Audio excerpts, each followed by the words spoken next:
G'day, guys. Welcome back to episode 3 of the Full Distance podcast. I am one of two of the hosts. My name is Matt. I am an Ironman and an endurance coach with the Performance Project. Joining me today, co-host Dave.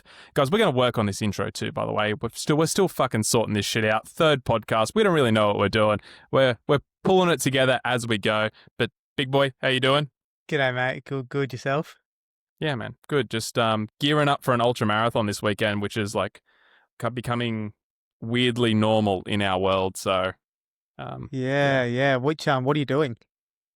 it is the Team Ironwood 24-hour relay. Mate, So it's like sounds kind of like fucking last terrible. man stand. Dude, it's fun. It's like kind of like last man standing. It's like 7 Ks, but rather than being every hour on the hour, you just when you get back, you tag your teammate and they go. Yeah, right. Okay. Have you done anything like that before? We did this race last year. And how'd you find it? Yeah, last year was interesting. It was we'd come off Ironman Cairns. So I was the only triathlete, and the other two boys are trail runners, and one guy just loves running. So the two trail run, Adam, you're a fucking weirdo if you're listening to this. Definitely not listening to this, but weirdo. He's just like one of those dudes who'd be like, haven't trained in 6 months and go rip 4-minute Ks for 10 minutes, 10 Ks and be like, yeah, no worries. Yeah, just one of I'm those. okay. I'm okay not meeting that bloke. Yeah, looks like a thoroughbred racehorse. That's just him. So Yeah, but all of us were like in a funk. So the trail runners did their first 100 Ks last year. They did UTA. I'd done Ironman Cairns. None of us had trained, and we're like, let's sign up for this fucking ultra to kick our ass into gear for training, like to try and motivate us. None of us trained leading in. Like it was like 2 weeks out, and I was like, how's everyone doing? And they're like, haven't started. I'm like, sick. Like 2 let's weeks, just see heaps how of we go. time. Heaps of time. So Yeah. And I'm slightly further ahead than last year, but not by much. have you done any specific prep for it for this year, or just rolling it into the normal training? Just relatively normal. I mean, you and I have done a little bit of trail running, but nothing like super specific. We're not going out there trying to win the team comp or anything. It's just like, it's a bit of fun. We do it the second year we've done it, but like it is a thing that we want to continue doing. It's local, so it's just a bit of fun. I think we ran like 160. Well, it's type 2 fun. Type 2 fun?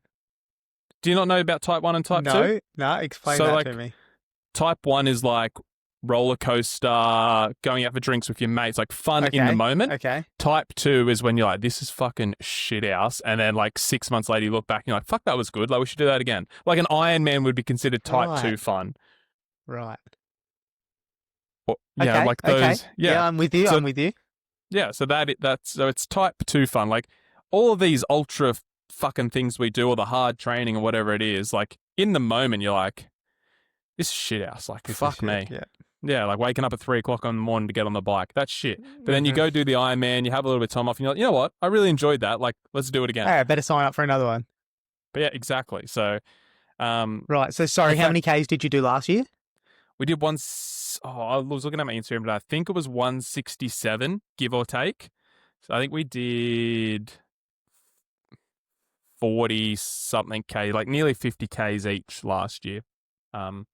48 or whatever it works out being, because it's like 6.713 something of a lap. So, and have you got a goal for this year for Ks covered? I reckon we'd give if we all do one more lap, we'd give 200 like a real good shake. I don't know if we'd get it, but like definitely north of sort of 180, say minimum. Just depends on how wet it is. So last year was like it pissed down rain. All the track was washed out. We've had a little bit of sun this week, so hopefully it dries out a little bit. Yeah, we might be able to run just slightly quicker, and last year was just hail and wind too. So if we get some good weather, we might give it a little bit more of a shake, but we'll just see. It's all for fun. Fingers crossed. I'll be sure to check in. No, you won't. Some bullying, mate. You'll be in bed. You'll be 100%. I'll be in bed. I've got this weird thing where I don't let myself sleep in it either. Don't ask me why. I just will sit up all night. So you could be waiting quite a bit of time between. It works out about 2 hours for yourself, right? Yeah. Okay. because I think on average it was between like 45 and 50 minutes. So Hmm. even if you take 50, 100, 150, it's like 2.5 hours, I guess. I would definitely be having a nap in that time.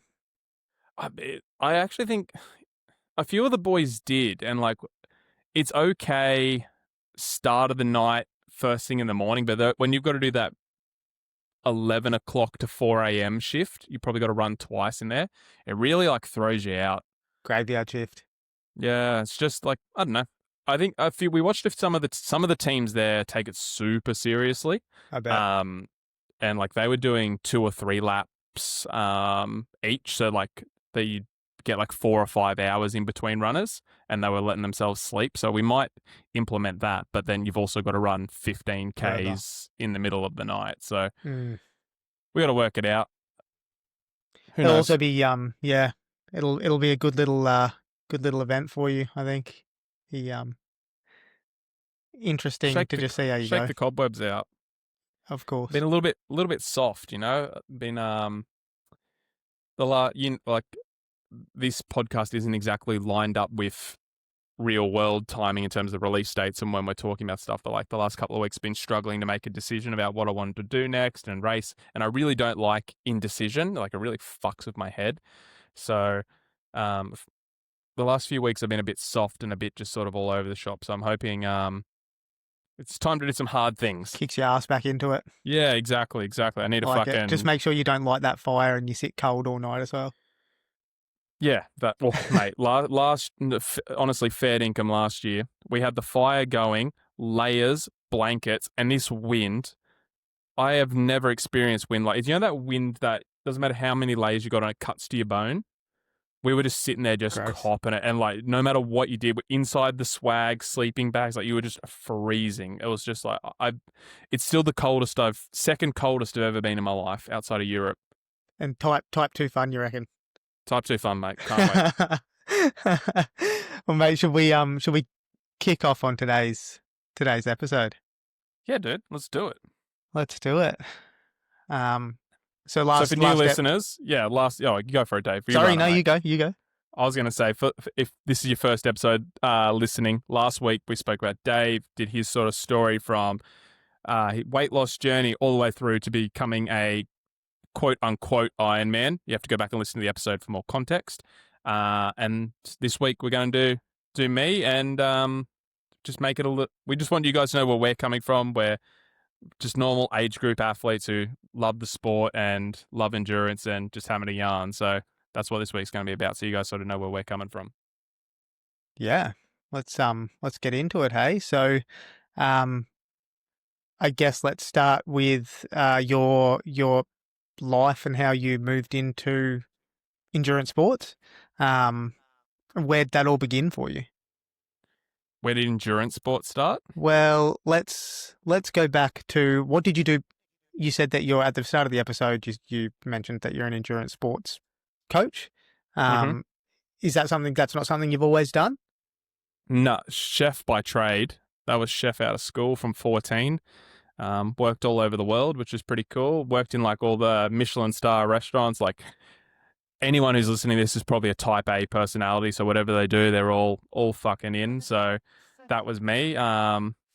14, did work experience as a chef. And I was like, yep, this is what I want to do. Like just had like a natural talent for it. Got offered a job after the first day. They're like, oh, the head chef, Aaron, still really good mates with him. He was like, you just got the touch. Like you need to do this. I was like, sweet, let's do it. After a year of working with him, went down, worked with Matt Moran and Aria and the restaurant group down there, Sofitel restaurant group. And in 3 years was junior sous chef for the second best restaurant in Sydney. And after that, went to Europe, worked with Ramsey and Raymond Blanc and Massimo Bottura at the best restaurant in the world in Italy, and worked in Paris and did all the things. So that was my career before endurance sport. And what was the I guess what was the idea behind going to Europe to chef? Was that just chasing the best restaurants, best chefs in the world, or was it to go and experience life somewhere else and see what you could get up to? Yeah, multitude of things. One, like working at Aria, junior sous chef. the guys above me. So for people who aren't familiar with kitchens, like junior sous is like I guess the bottom rank of like the leadership team, if you will. So it goes like junior sous, executive chef, head chef, and then like the exec chef. Um, Pretty much, they said to me they were like, if you want to continue moving up the ladder, you either got to wait for one of these guys to retire, quit, or you've got to go somewhere else. So it was just like a grandfathered in situation. So I sort of sat down with some of the guys. I was like, all right, what's the best move? And they're like, you're good enough to go to Europe. You should go do it. And I was like, all right. And then all the other things you just listed, like change of lifestyle, best restaurants in the world, all of that, they're just added bonuses. But like there was more of a just how do I get better situation. Okay. Okay. And while you're in Europe, what did your life look like? How'd that play out for you over there? In terms of work, it was like I went there for one reason. I was like to try and honestly, it was to try and be like the next Gordon Ramsay. I was like 3 stars, cookbook, TV show. Like that was the vision, right? Like I said, like whatever I do, all in. And I was like, that's the 10-year plan.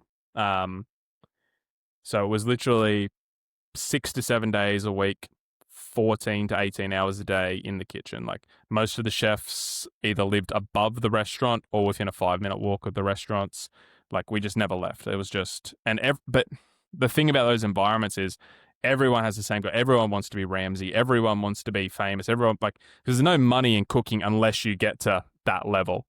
It's either you get made a partner in the restaurant and they open your own restaurant for you and you work in a big hotel and the hotel subsidizes it, or you go down the TV route, the Jamie Olivers, the Ramsays, etc. So while the conditions are extreme, everyone's gunning for the same thing, which is both good and bad. It's good because it's motivating, bad because everyone's trying to fuck everyone over at the same time. And it becomes a super competitive environment. Yeah, which again, healthy and not healthy, right? Like, Yeah. competition's fucking great because everyone's just go, go, go, go. Competition also bad because people do whatever it takes to win. Has the potential to be very toxic. Yeah, and that's where, and I shouldn't assume, but like, I'm imagining a lot of the people listening to this because this was previously just a solo podcast with me and all the stuff that I put out on social media. My history of drugs and alcohol is pretty public, but as you said, toxic relationship, like, yeah, it was not unusual to walk into the restaurant and already be 2 lines deep. Like that was a very stock standard morning, and not just for me, but for pretty much everyone working there. Yeah, so very, very toxic environment. Okay, so we go from chef, regular drug user, party lifestyle, Yep. living in Europe. How did you move from that back to Australia and into endurance sports and sort of delve into this world? Yeah, so it's really the more I have told this story, obviously have another podcast with Georgia, Beyond the Finish Line, spoke there, been a guest on a few. I have got better and better at telling this story. And the reason I say that's because it's really important to remember the all or nothing. So, walked into work one day and I was just, hands were shaky and I was like, I hadn't had a fix and I was just like, I couldn't even like hold my knife and I was just like, this is fucked. And I was like, really thought like I was like dying from the inside. Probably like not that bad, but just like the worst come down of your life sort of thing. And I was just sort of looking around. I still remember I could take you to the exact spot I was standing at in the kitchen by this sink. It's like on the left-hand corner. And I was looking around and I saw we had like 3 head chefs on the pass. The pass is like where we put the plates up to go out into the dining room. 2 were both divorced, super fat, and just looked like miserable pricks. And the other one was arguably the biggest addict of us all, not alive anymore for obvious reasons. And I was like, oh, if I continue, it was like a aha moment. I was like, oh, that's me in 10 years. Like maybe not even 10. I was just like I could just see it. I could just put my face on those bodies and I was like, fuck me. Like Penny dropped for you right there. yeah. I literally packed up my knives on the spot, went and just like, I need to go. And I walked out the door, booked a flight home, and within 2 weeks I was back in Australia.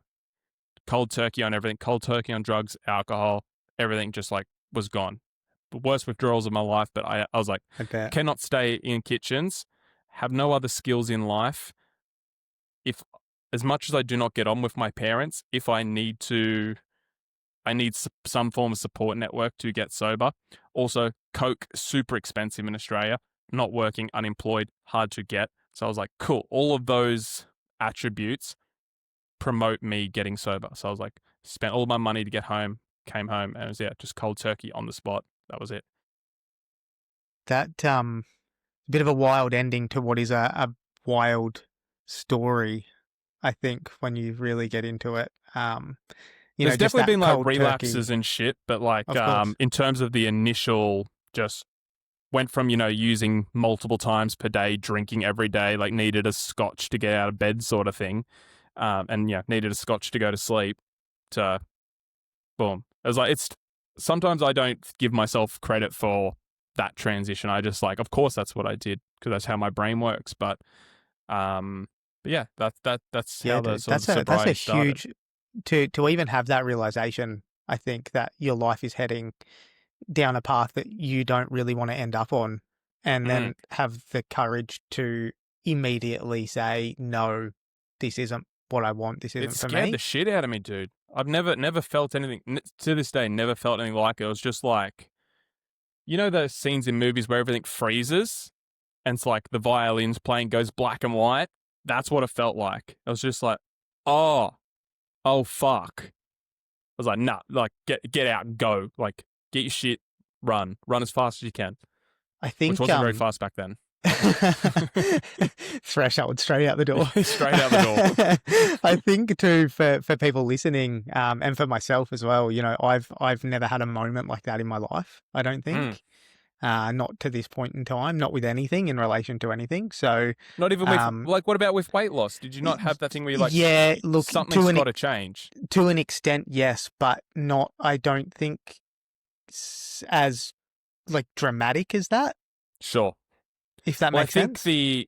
but I think it's dramatized because of the level of abuse. Like, maybe if you were an alcoholic or a gambler and you were, shit, I've got $4 left in my bank account and I can't pay rent, you might have that fucking boom moment.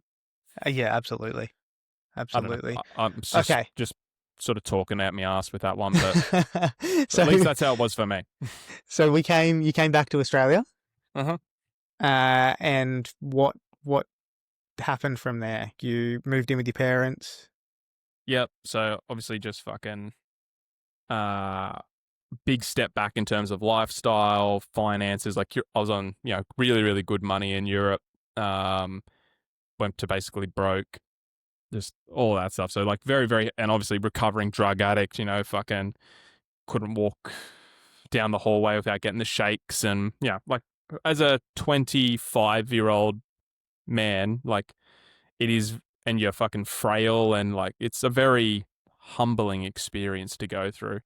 I just started going to like learning about health, learning about the gym, learning about nutrition, just doing like the basics. And then I was like, okay, like if I am not going down that fork in the road, I must take the complete and other opposite fork. Like, there is no like gray area. Okay. Again, that all or nothing. Okay. So it was like, Yep. cool. Go to the gym. Started just going to the gym like 7 days just working it out, right? 7 days a week, starting to learn about tracking calories, all that sort of shit. And then I was just like, cool, I'm hooked on. I didn't even know I was hooked on fitness, but I was hooked on learning about fitness and getting healthier and like this sort of stuff. And did like a course in nutrition, just like a TAFE or like not TAFE, like private college, like TAFE equivalent. Did my PT as well, so all in that sort of first 12 to 18 months home. Did all that. And then I was like, oh, what am I going to do?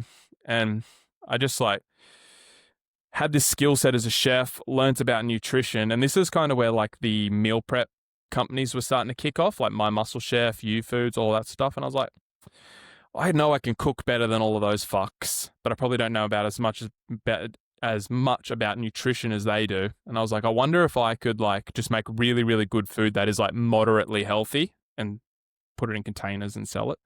And that's how I started like a company called My Macro Chef. And that was very, very clever marketing on my behalf because I got all the SEO from Muscle Chef. Shout out. Um, Clever or sneaky? well, it was unintentional. Okay. I got it on the back end. I worked it out because I didn't know anything about marketing at the start. I was just like taught myself everything. Yeah, just started doing that. Built that company up. Wasn't very successful. It was break even sort of company, but I got very, very lucky in COVID. Obviously, meal prep companies went through the roof, and we had a very unique value proposition where we were the CrossFit brand. So during this time, Okay. I had sort of discovered CrossFit, and that was like my training. Um, and I just decided I was like, we are going to sign every single CrossFit gym. We're going to make sure our meals are in their gym, and we're going to make sure all of the coaches use our meals. And if they have any athletes that are even moderately competitive, we will sponsor them. So we'll just send free meals to every single gym so coaches and Hmm. their best athletes use them. And we had them all under contract. U Foods, actually, yeah, I can say that. I was on, well, no, NDA, but NDA is over. Okay. I actually really had to think about that then. Um, U Foods came to us and they were like, cool, two options. One, this is a check. We can use it to buy your company. And really all we want to do is buy your CrossFit contracts. The company wasn't worth anything. Or we'll use the money for this check to buy out all the contracts and you get nothing and it just turns really messy for you. And I was like, well, that's my whole fucking business. So I will gladly take your check I'll and take the check. Thank you. yeah, essentially give them the business, but they just closed it immediately. They just wanted the IP. Okay. Yeah, so that was that. And then during guys, I apologize. It gets a little bit everything sort of overlaps in this period of my life. Um, just prior to COVID, in was really finding my groove in CrossFit. Business was doing okay at this point. This is where Nick Bear did his first Ironman. So he's doing the whole YouTube series, and obviously he's a hybrid athlete. We were in CrossFit. He was our guy, right? He's also just a super cool human. Yeah, for sure. Like I still watch his stuff now. Love all the ultras and shit that he does. Still just awesome dude. Love the content, etc. But all sitting around watching it, and we're like, let's just do a Nick Bear. Like we're all CrossFit bros. Like let's do an Ironman. Not really understanding definitely in hindsight, but like not understanding what that was. Like we knew swim, bike, run, but like until you've done a large amount of training, like you have no idea if the volume. And everyone listening knows, but like I think everyone understands that. yeah. So we went with a completely blind. Anyway, that was kind of I don't it was before like the first lot of lockdowns, maybe even before COVID was. It was probably definitely before COVID was a thing. And we all said we're going to do it. Never really committed to a date or anything. COVID happened, however long sort of the gap was between that, and then that's where everyone just sort of dispersed. Like one of the boys traveling around Australia, one of the boys had family. You know, everyone just started doing other things, got distracted. Wasn't the thing. And I always had this idea in the back of my head, and I was like, you know what? Like all the boys bailed, but I'm going to be the one to do it, and I'm going to put it in the group chat and be like, remember when we said that? Like, I'll do it. Anyway, sold the business. Was super fat. Was like 100-ish kilo. Just like no cardio, no nothing. I wasn't training at this point because of COVID. Yeah, I was semi lucky because my partner Sam, her brother owned the gym at the time, so we could sneak in and get 1 or 2 Get sessions some a week. access. But like it was still fucking minimal because we had to keep all the rollers down. Like you couldn't play the music. Like we were just sort of bare minimum in and out because we didn't want to get done. Busted. Yep. Yeah, exactly. So anyway, just miserable at this point.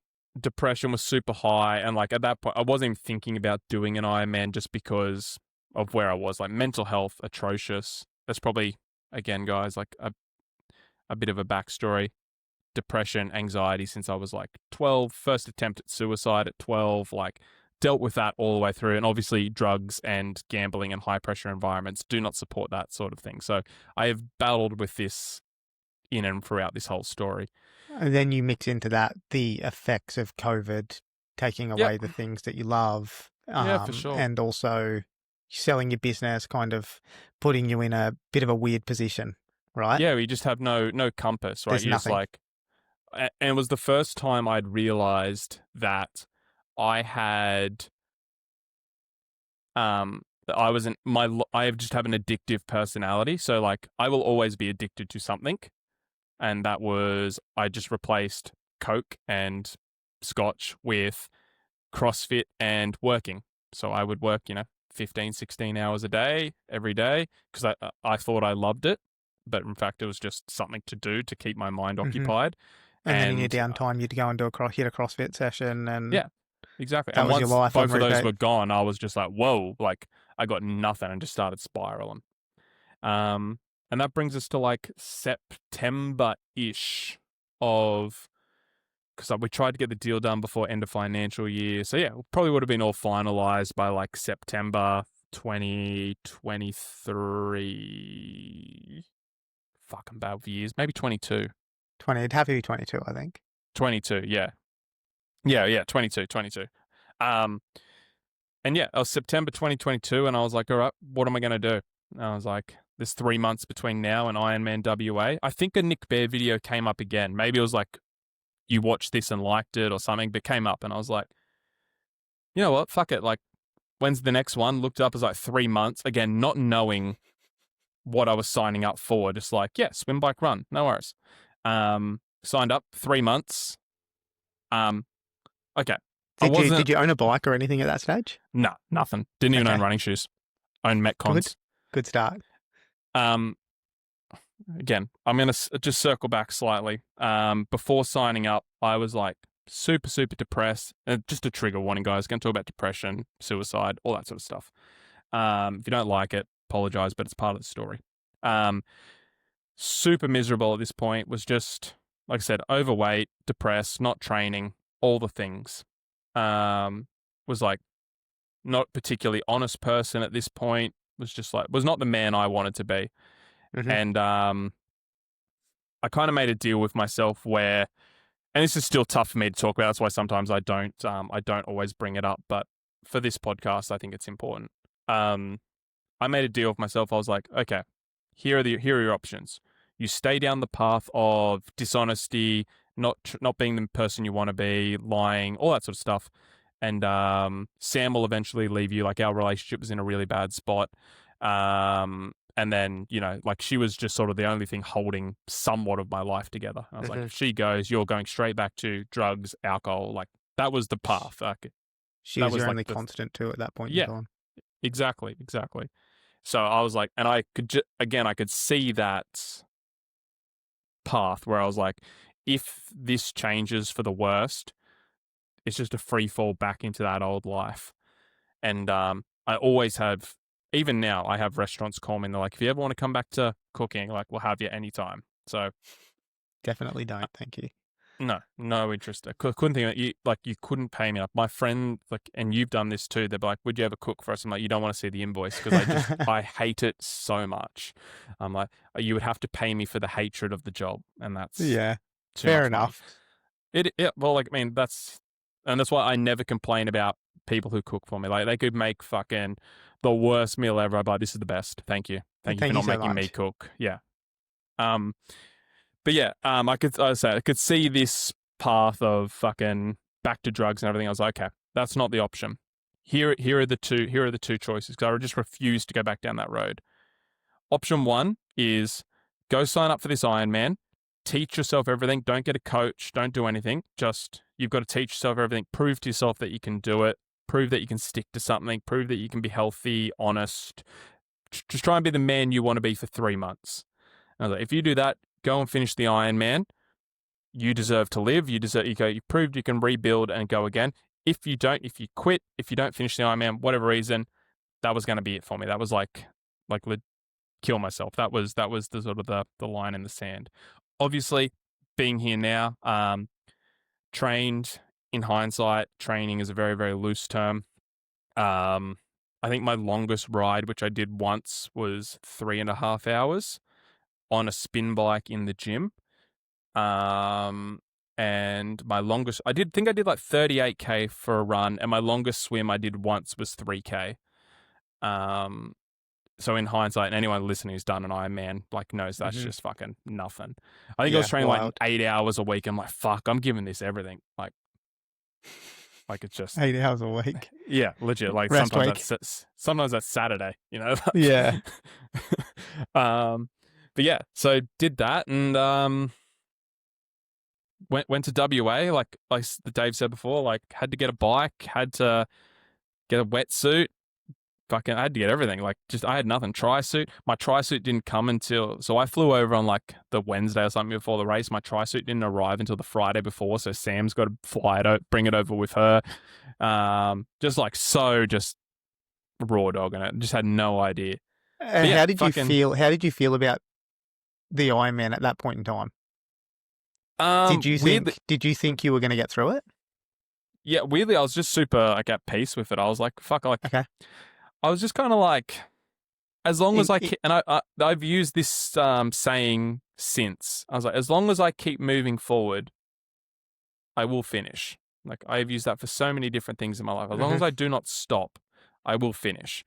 And yeah, so I was just that. I was just like, I said that to myself the whole time. And I was just like, as long as I do not stop, I will finish. And really the only thing I was concerned about was the swim.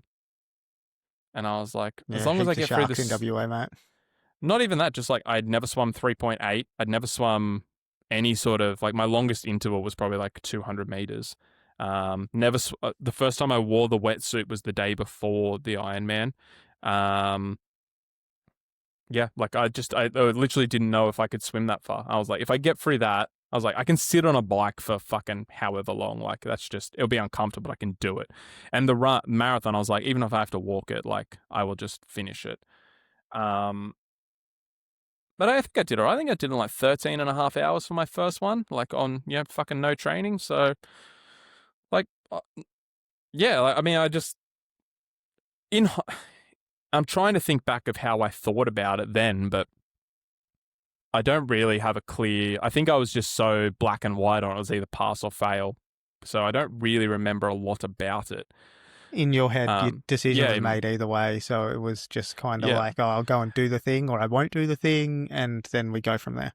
Yeah, and obviously, like, I obviously didn't tell Sam about my decision or anything, like, or my deal that I made myself. So, like, a lot of it was just like, or my parent, anyone, didn't tell anyone, clearly.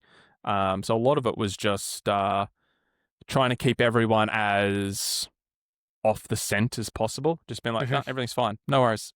But like, yeah, so I don't really remember, and it's probably one of the great regrets is like, I don't remember a lot about race week. I don't remember a lot about the race. I didn't ring the bell. There is so much I don't remember. Sometimes when I watch on Instagram some of the old clips, I like can picture a little bit of it, but like, yeah, a lot I just don't remember, and that's probably because of the magnitude of the internal moment. Of course. But yeah, I mean, obviously fell in love with it immediately, and the all or nothing, I was like, oh, this is what I do now. Like before I'd finished, I was thinking, I was like, this is one of the moments I do remember. I was at the far end of the Ironman WA run course, so the end away from the jetty, the far end, and I was like, I was just yarning to some fella, and I was like, he said to me, he actually said that to me. He's like, this is what I do, and I fucking love it. And he was just some dad, just like cruising along, like not trying to set any time records or anything. He was just doing his thing. Just doing it for him. Yeah, he just does Ironman WA every year. I think he lived in Perth or Fremantle or something like that. Just did it. And then I was like, oh, this is what I do now. And that was it. And like since then, hyper fixated, 3 years later, have a business around it. I've taught myself coaching, coached. I think we're at 140 athletes in two and a bit years of running it. Like, it's just hyper obsessed about it. Love every second of it. Like this is what I do. It is what you do. Yeah. Yeah. So how good's that? Yeah. Okay, so that gets us to I guess your most recent Ironman, Yep. So I Ironman guess I'll, Cairns. Did you want to? yeah, do Ironman Cairns. I guess like sin. Oh, actually, we'll go Ironman Cairns 2 years ago, which was my second Ironman, Mm-hmm. where I got a DNF. Um, it's the only race of. Oh, I shouldn't say that. I've TNF two races, but one was because of an injury. I was going to say Um, I've yeah, seen you DNF a race. yeah, yeah. One was a planned DNF. One was definitely not a planned DNF. So Ironman Cairns 2023. Um, based on, so I'd got a coach. I met my coach in Ironman WA. So shout out Guy Crawford. He's a pro triathlete. Him and Kate run GK Endurance. If you're in WA, go and check them out. They're fucking unreal. Um, met Guy. I was like, look, this is what I want to do. Like, can you help me? He's like, yeah, absolutely. Like, and he was, I'd got to know him over the weekend. He was like I signed up for Tri Travel because I actually missed the entry to Ironman WA because it was 3 months out. It was sold out. Messaged Tri Travel, and back then Ironman used to give Tri Travel, like 100 entries, X and if amount they of didn't, entries. yeah, and if they didn't sell them, they would sell them back to Ironman. Ironman could release another date. I'm sure they do that with like Nirvana and all that now, but they used to do it Tri Travel. Anyway, got the entry. Guy was one of the tour guides, so got to meet him over the weekend. We got on like house on fire. Still really great mates now. And I was like, cool, this is what I want to do. And based on the training I had done for Ironman WA, I was like, that's the standard. And now I have a coach. I'm like, if I just do the same amount of training but structured, fucking Bob's your uncle. So I did probably a third of the training Guy fucking gave me. Like just didn't understand. I was like, because I had this positive feedback loop of did this, got result. Now have this new training, will get better result. And I got halfway through the swim, and granted, I was sick as a dog the whole. I actually shouldn't have raced. Sick as a dog the whole week, fever, sweating, throwing up, all the things. And I was like, well, I've paid all the money. I've flown to Cairns. Like, I might as well just fucking get on the start line, see how we go. Anyway, I didn't even finish the swim, so got pulled out of the swim, and yeah, so that was that one. Disappointing way to end an Ironman. At the time, yes. In hindsight, one of the great lessons all time, because that was just like, again, that was like, fuck this all or nothing mindset. It was just like, oh no, like I really have to be all or nothing. And then I sent Guy a message that night, and I have it screenshotted in my photos. I said, we're going sub 10 at Bustleton, and I was like, that will be redemption. And at the time, Guy did just left me on red, which is a polite way of him saying dreamer. Not a fucking chance. Yeah, like and because you've got no fair enough. data to bet. You have no data at that point in time to back a sub 10 crack, right? Not even that. Like the 4 months I'd worked with him, I'd barely trained and got a DNF. So like to go from that to a sub 10-hour Ironman is just like, it's one of the, you don't know what you don't know. It's like, I was just like, oh, if I train hard for 6 months, I will do the thing. And like when you're getting into Ironman, you're looking at all the people who are training and making content. And you're like, oh, everyone seems to be able to do a sub 10, right? And that's how I picked the number. I was just like, all of these guys I look up to, I've done sub 10. And that's like this big monumental moment in their Ironman career. And I was like, okay, like that seems reasonable. And when I did the math, I was like, I can run a sub 4-hour marathon if I trained. I could do the ride. I could do the swim. Like it all made sense in my head. Just obviously until you're training for it, it's just, you don't know what you don't know. So from that moment, I have been in a constant pursuit of a sub 10-hour Ironman. I obviously didn't do it in Ironman WA 2023. Just not experienced enough. I trained really fucking hard, just not experienced enough. Just not enough winters, as you like to say. Yeah, I hadn't experienced the winters, mate. Didn't know. Raced Ironman Cairns 2024. Just really rough day in terms of sickness. Like I think everyone remembers, anyone who raced Cairns 2024 was just a fucking brutal day. Like heaps of people were crook. Heaps of people just didn't have a good race. wind was pretty rough, all that sort of stuff. I felt really, really fit, probably not sub 10 fit, but like it was my best race to date. And Mhm. then, You talk about that being one of your favorite Ironman experiences, though, right? yeah, just the mental, that was just a mental battle all day. So like, number one, you get out of the water and you're like, oh, sub 10's gone. Like, I'm not a good enough. I was at the point where I needed everything to go perfect to break 10.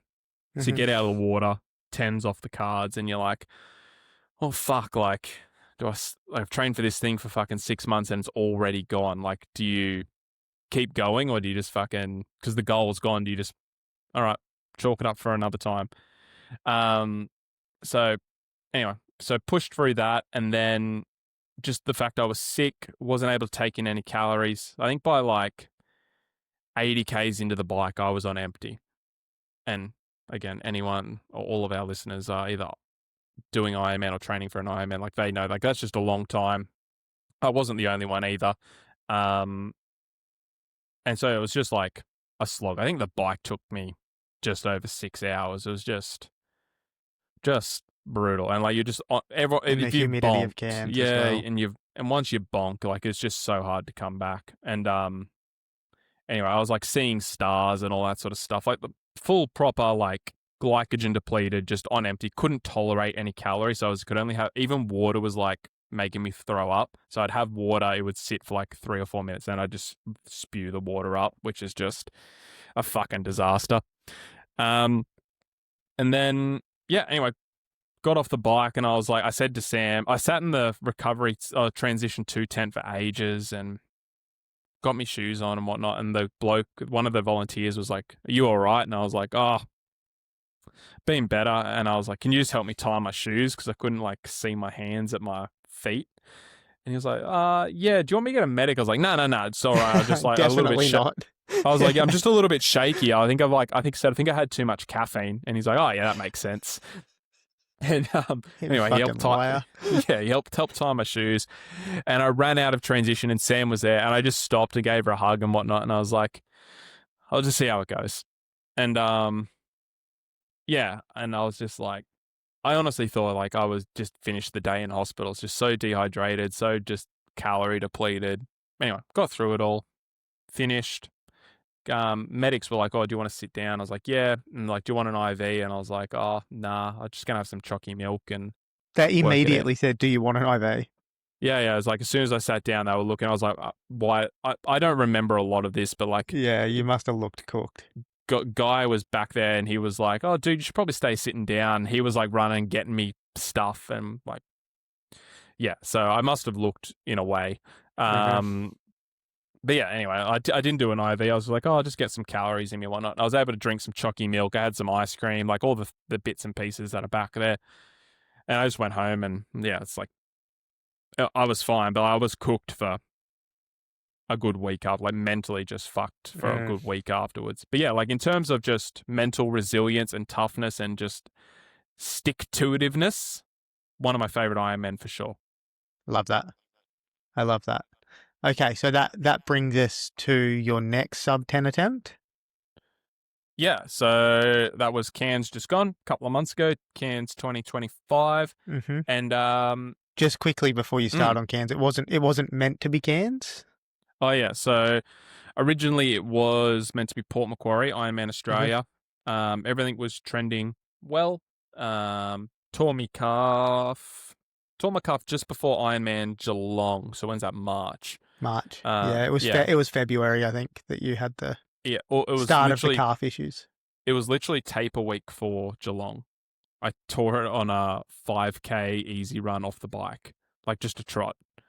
As it always happens, right? It's like when you are just cruising along, it just anyway. So, everyone was just sort of pushing me to just keep going and to do Port. Like, you'll come good. But running, I guess, is my strongest leg, and I was like, my plan was to run like 340, 345.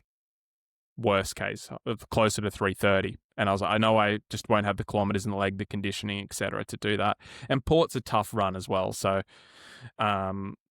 I just decided to defer and do Ironman Cairns, and I was like, the bike's a little bit easier, the run's a little Mhm. bit harder, but in terms of the heat and humidity and whatnot, so I was like, oh, I'll feel better with a little bit more time.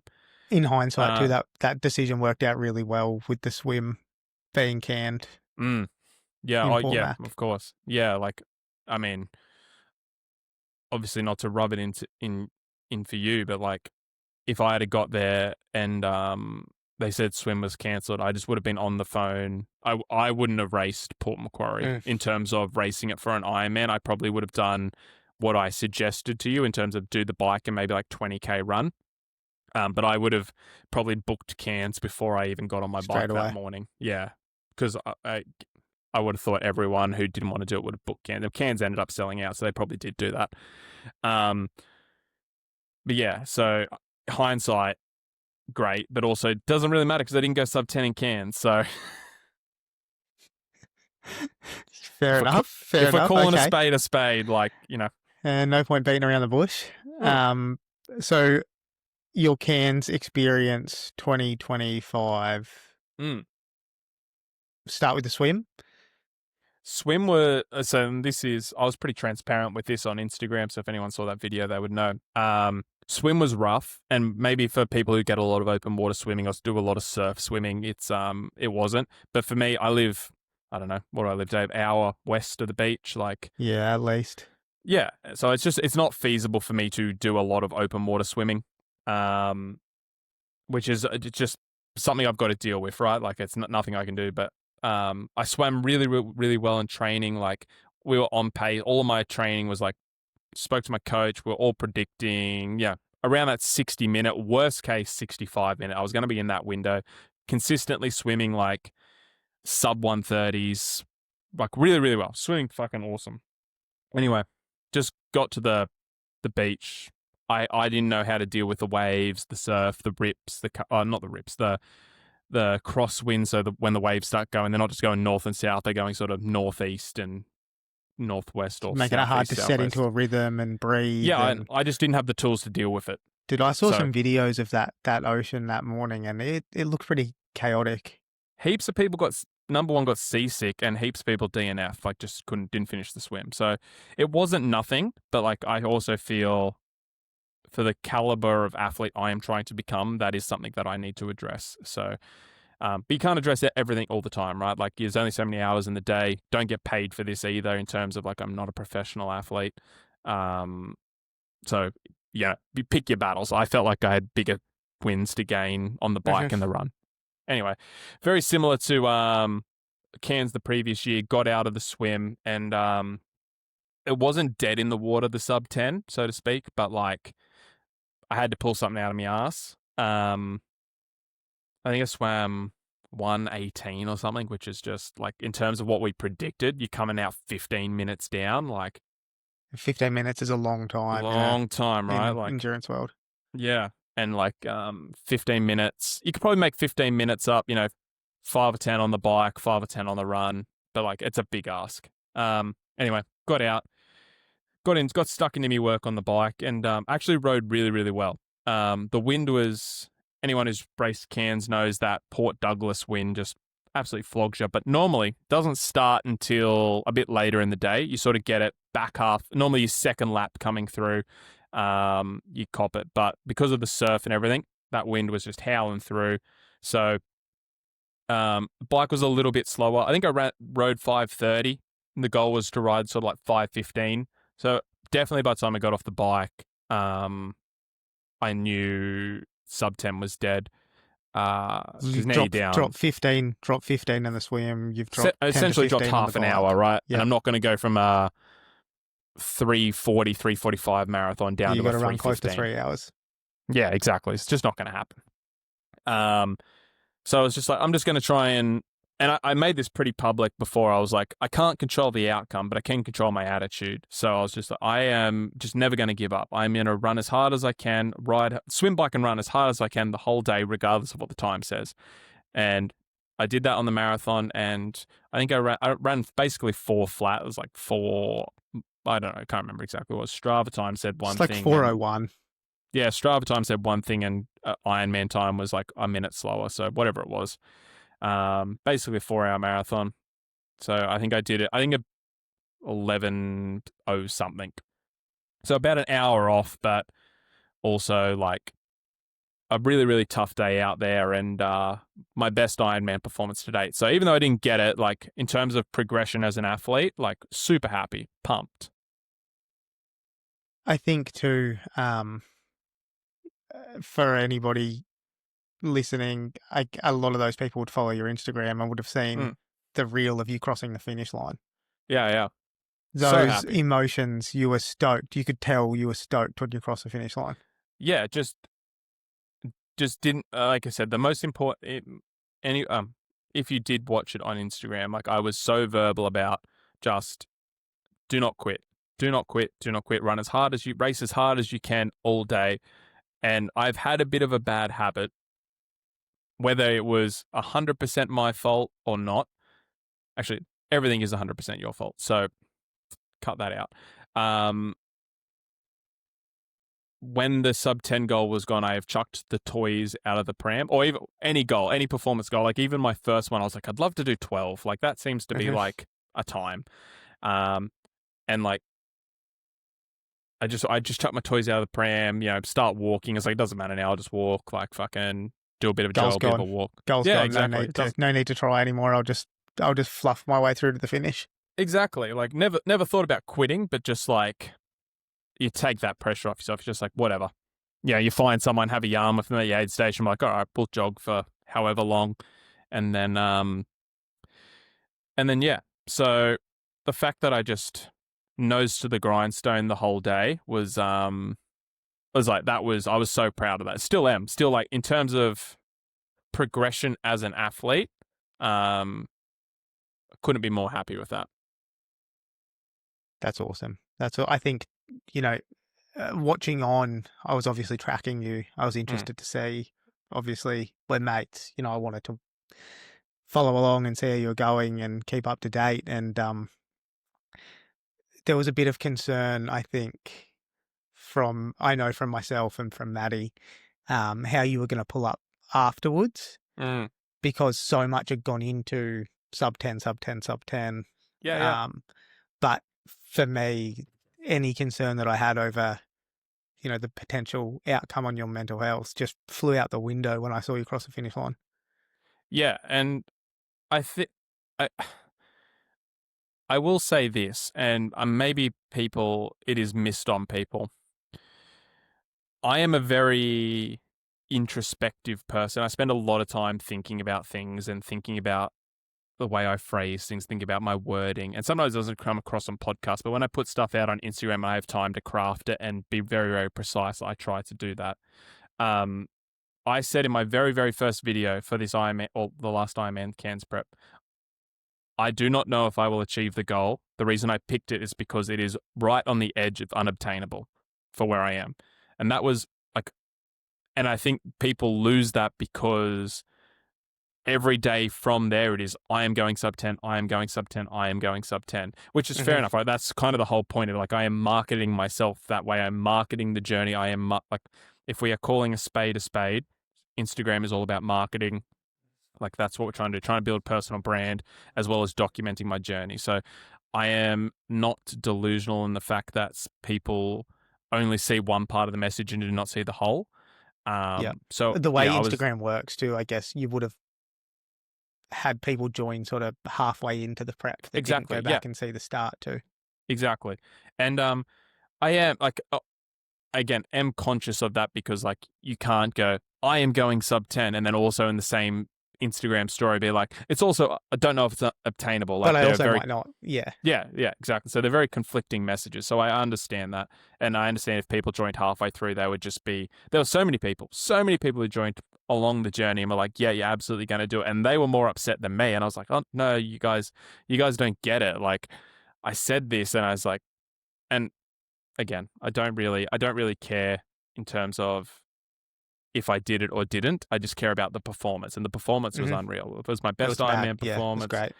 And like, if we had let's just say a typical Cairns day, the Cairns day I had the previous 2 years, Still don't think I would have gone sub 10, but it would have had a 10 at the front, 10, Mhm. 15, 10, 20, 10, 30, something like that. So like big, like again, massive steps forward. So we'll just do it again when I'm ready. All right. Speaking of doing it again when you're ready, Mm. what's next? What are the plans? What are we working towards? Yeah. So if people aren't aware, and I was very, very deliberate in not making this super public on my Instagram and things because I felt like a bit of an imposter. I felt like I had even though I understand endurance very, very well from the textbook side of things. I spent a lot of time reading textbooks, a lot of time like watching YouTube videos from PhDs and all that sort of stuff, just learning about it. And I feel like I understand it, and I've got very, very good results from the people I have coached, you also being one of them. I never made it public. And then after that Ironman Cairns performance, I was like, oh no, like I feel like I have earned the right to say I can coach people and I can put that out Mhm. there. And since I've started doing that, the Performance Project, which is my coaching brand, has just exploded. Like it is growing so fast, and I'm so fucking proud of it. And all the guys and girls that we have in there, runners and triathletes, are just killing it. We've got a fantastic community, all of those things. Some amazing results. Yeah, we're just crushing it. Like City to Surf on the weekend, we had 10 runners, 9 PBs, not 100% of goal time met. Like just everyone's crushing. In the We got terrible conditions. terrible conditions. We got 25 runners doing Sydney Marathon. Like we're just out. It's going so well for a business I essentially started at the start of the year. It's when I said that, I was like, I am going to, again, that all or nothing mindset. It was like Mhm. at the start of this year, 2025, I went, I am going all in on coaching. And by the end of the year, I want to be in a position where I feel like I have earned it, I can promote it, I deserve it, all of those things. It's not like the Mhm. imposter syndrome. And I guess before that, it was just more of it was a side job. Um, it's grown so fast, in saying all that, it's grown so fast that now we're at the point where I had to make a decision about, do I continue it growing and do I continue making it better? And do I continue wanting it to be the number one endurance coaching brand in the country, which I think it will be by the end of 2026? Do I focus on that, or do I back up and do Ironman WA? And like, do I just keep this relentless pursuit of sub 10? And I'm a big believer in there are seasons in life. I think it is okay to change priorities when information changes. I think it is okay to change goals and change all the things if you get new information. And the growth of the business is new information. So even though I had signed up for Ironman WA, paid for it, paid for accommodation, flights, everything, after Cairns, I just, I love the business. I love growing it. I love doing all of that stuff. So I was like, you know what, for the next 6 months, I think it deserves my undivided attention. And just circling back to the Port Macquarie Cairns injury bit, my Mhm. original plan was race Ironman Australia, and then you sort of that's in May, and sort of give Mhm. yourself 3 or 4 months of just dedicated business, and then do Ironman WA. That was how the year was meant to plan out. Okay. Now that obviously that turned into 6 months at the start of the year in terms of prep. So I was like, It's a long time. 6 months is a long time. And then, it's August now. So it would be like, you got to sort of start prep for Straight Ironman back into WA it. now. So you essentially get like 6 weeks off. And I was like, Mhm. that doesn't seem like a good allocation of resources in terms of 10 months for 2 races. No guarantee you go sub 10, also not getting paid for it, and also very expensive. And only putting 4 months of the year of like in terms of sole dedication on your business. So really, really battled with that in terms of like there is a part of me that is still, even though I have made my decision as of the recording of this, there's still a part of me that is terrified that if I step away from Ironman, I might never go back. Mhm. Even though I love it, when I say never go back in the capacity of chasing sub 10. Like I'll still do Ironman, still love it, but like, will I go back to Will dedicating you put the 20 to pressure on yourself? 25 hours of training and like forcing myself to get better. I'm not getting any younger. I'm aware of that. Hmm. Commitments of the business are getting more and more and more. Like all of those things I am aware of, and that's what made it such a tough decision. But I think to be optimal and to maximize the momentum and growth for the business, I had to take that risk. So I decided not to race Ironman WA, focus on the business, and just take a bit of a step down from Ironman. And somehow that landed on me doing a 100K ultra marathon because that seems way more reasonable. So yeah, I'll be doing I'll be doing Kosciuszko 100K with my co-host. Maybe we can do a live podcast while we're running. Oh, I don't know about that. I said that to George. I was like, we should do a marathon while doing it. Trying to stay zone 2 whilst running up a mountain. I don't know about that. Disaster. Oh no, we'd just walk. Yeah, we'd have to. We'd have to 100%. carry the halo lights. Yeah, 100%. Yeah, so that was my logic. I was like, I think realistically, 15 hours a week, give or take. It'll get higher when we get really close to peak sort of ultra training. But I think for the next sort of, we're 14 weeks out now.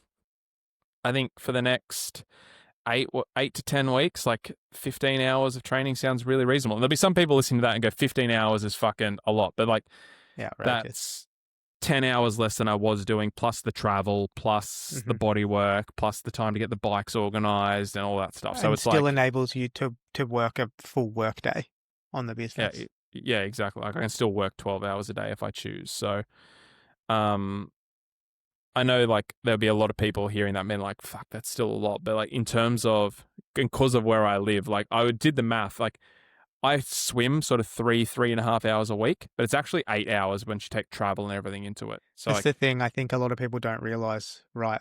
By the time you add travel time to and from, getting mentally preparing yourself for the session, particularly for the swim, because who likes swimming? Exactly. Fuck that.